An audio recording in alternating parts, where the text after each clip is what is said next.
Alright, so in this video I'm going to talk about alt ID or a pseudo ID, and there are two types of IDs we are going to talk about here. For maximum protection, you got to safeguard yourself. A lot of the matrix or mainstream social media would want you to put all your information out there. So there are two spots of vulnerability and they are aggregated. So all your information is aggregated, you're profiled, and then you exponentially increase the risk to your personal safety. And the two areas is, one is the social media, the Facebooks and your Instagrams and stuff. Each and every moment is tracked. You're almost influenced to upload content about you. Your whole timeline is traceable at the family level, at the personal level. Then you have the whole professional tracking. You have something like a LinkedIn where you're constantly uploading your degrees, where you got it from, when you got it from. The moment you don't have your personal life on social media, you're almost pressurized to feel as if you're a weirdo, something's wrong with you.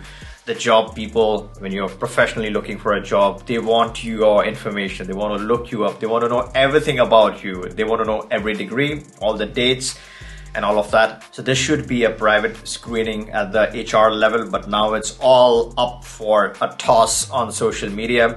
There are a lot of aggregation companies that aggregate all this data. They put your social media, they connect it with your professional media, they link it up, and now your profile. Now this gets further complicated with background companies that have access to your DMV data or your data from multiple legal sources. Maybe it's your tax information. Now all of this is connected and you're busted. You don't have any privacy. Now privacy does not mean anything wrong. You should never be doing anything wrong, but a person has the rights to remain private. Privacy is a personal choice, right? A lot of people don't like being exposed every single place on social media. That's not a lot of people do. A lot of successful people, strong individuals should maintain a private life. Now, if you're a Tom, Dick, and Harry, it does not matter. No one cares about you. But the moment you have money, the moment you are successful, there are bad actors who are constantly at the lookout, constantly looking for opportunities to reach you. So you have to safeguard yourself from that digital or virtual world. So the moment someone types in your name or types in your information, it should not be so easy for that person to directly reach you and physically bust you, right? Someone should not be able to look up your telephone number or your address and then the next thing is there at your doorstep looking out for you. But this is not something which happened before. This is just now in the last 5 to 6 years. The whole matrix machinery is making privacy a thing of the past. Now they want to remove any privacy out of your life. So a personal freedom, a personal choice, a personal right is somewhat being violated. The second topic I'm going to discuss here is the physical alt ID. Let's say you have a residency, you have citizenships, you have a bunch of passports. Now those are your real legal pillars.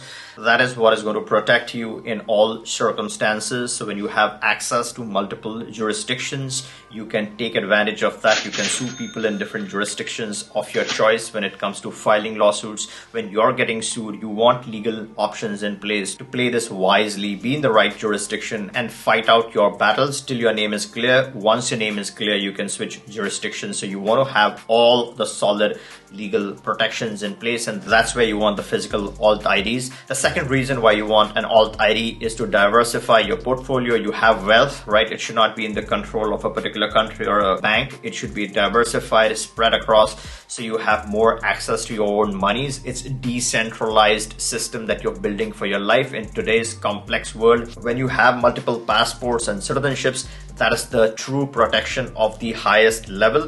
You want that in place in order to safeguard your interests. So I'm going to discuss both these options in a lot of detail, but let me first start with the first way, which is your digital pseudo ID and your physical presence. Now you want a process in between the two. A lot of people, what they use is a pseudo ID, a pseudo name, right, for their social media. It's not illegal, it's not wrong. Again, you got to look at the jurisdiction, but in most jurisdictions, for a digital presence, you have the control.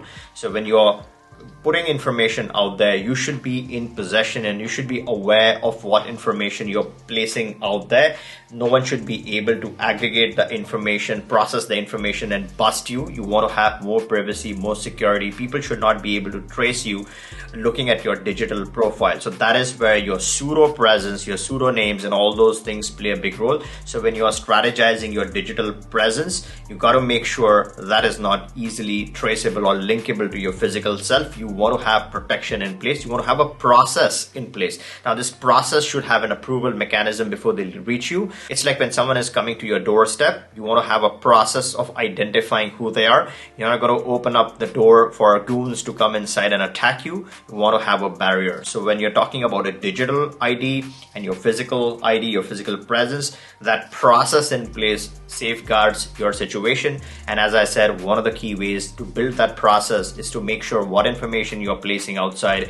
How can you clean up that information? Let's say you want to have a pseudonym. How do you use that to protect yourself and detach your online self from the real physical world and remove some of the vulnerabilities that exist today? Now, the second big thing is the whole alt-ID or passports, right? Having multiple different citizenships and IDs. There are two things here. One is your residency. The second thing is your citizenship. Now, these residencies ideally should all lead to citizenship. Citizenship is the highest order of protections. Yes, the residencies give you somewhat of a protection, but they're always temporary. They could be cancelled, they could be revoked. You could commit a crime unintentionally and your residencies could go. So as quickly as possible, you want to convert all these residencies, have as many residencies as you can, and you should choose typically or ideally you should choose these residencies that lead to eventually citizenship. The passport is what you're most interested in. And while I'm explaining this whole theory and concept, none of this is legal, immigration, tax, or finance advice. This is my personal opinion and this is educational content. Now, the quickest possible way is outright purchasing a citizenship. Let's say you don't have the time, you want an immediate passport, you have your home country nationality, no one starts stateless, right? You already have one citizenship. Either your country allows dual citizenship or does not allow dual citizenship, but you're in a quick hurry to change your citizenship or acquire a second citizenship. The fastest and the quickest way is the CBI, the citizenship by investment, where you're doing a purchase outright, doing a donation or buying a property and getting a passport in return. There are 11 countries that sell their passports in 2023. If you're interested in knowing how you can do a quick purchase and obtain a citizenship, if you're interested in knowing which is the better option, what are the ratings, which one is the best, you can return and take a look at this video. This video outlines all these options in detail with all the investment amounts, including the ranking from the least to the highest. These are a stepping stone. They don't come with full benefits of a full-blown real citizenship, right? There are some limitations because you got to adhere to all the norms of the CBI. Some of these options are busted by the Western government, so you got to be careful what you're purchasing, what you're buying. And my channel is a good resource. You can browse through hundreds of videos that clarifies what are the strengths and the weaknesses of some of these options. But some of the real rich good options are Mexico. Number one, it's one of the best flexible residencies, and you want to have flexible options in place, right? So most of the successful people don't have 5 years and 10 years to dedicate from their life into a particular country. Let's say you're not doing a US where you're spending 10 years of your time inside the country, or let's say you're not doing Canada where you're looking at spending 5 years of hard physical presence on the ground. Maybe you don't have the appetite or capacity to pay 50% in taxes. So here we are talking about flexible residencies, which gives you flexibility in terms of taxation. So some residencies can give you literally very low tax to no tax, and other residencies can work in parallel, can be flexible, and can eventually get yourself towards that citizenship by spending just 1 year or 1.5 years here and there during different times of your life. So that is where the scheduling comes into picture. By the time you have initiated one residency, let's say it's time for completing the other residency and converting into citizenship, and then having a comprehensive strategy that gets you all that important rich portfolio of passports.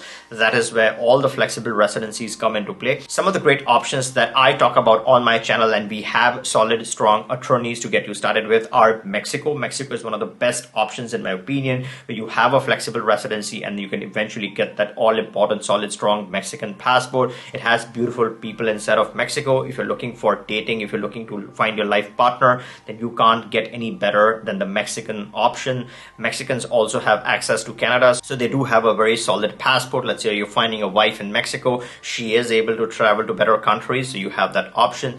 Then you have South Africa. South Africa, a lot of people with no clue talk about how unsafe it is and all of that BS. South Africa is a flexible residency, so you can live there as much as you want, and if you feel it's unsafe, then it's flexible, so you can live there as less as you want. The whole intention over here is to have or secure that all important solid residency so that it's flexible. By the time you get to your 4th year, then you're looking at converting that into citizenship by minimum physical presence. So you have that great opportunity with South Africa. You have Paraguay, which is a tax optimized solution. Literally costs nothing to get started with Paraguay. We have a very solid attorney in Paraguay. That's a great option, gives you that solid plan B protection.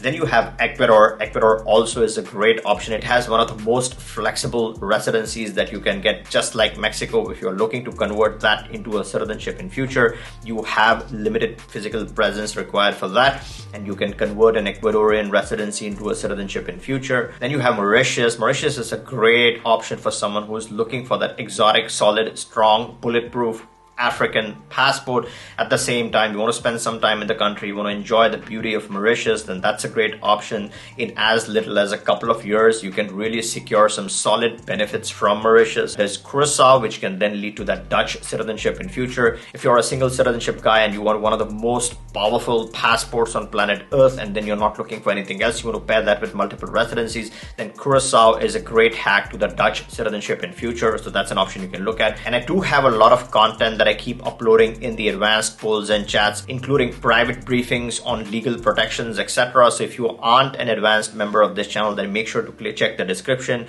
and join this channel as a channel member, as a Blue Star member, so you have access to more resources. We can prioritize our communications. You get access to the rich community of advanced Good Life members, so make full use of that. And if you aren't yet subscribed to this channel, so make sure to take this moment and subscribe now to stay up to date on all the latest news breaks. And if you like this video, give me a thumbs up, make sure you're subbed. And before you go, if you have missed my video on the 6 ways of obtaining multiple citizenships, it's one of the most important useful tools for maximize your chances to get as many passports as possible. Make sure to check this one out. This talks about all the 6 ways that you have to get multiple citizenships. All right, catch you in this one.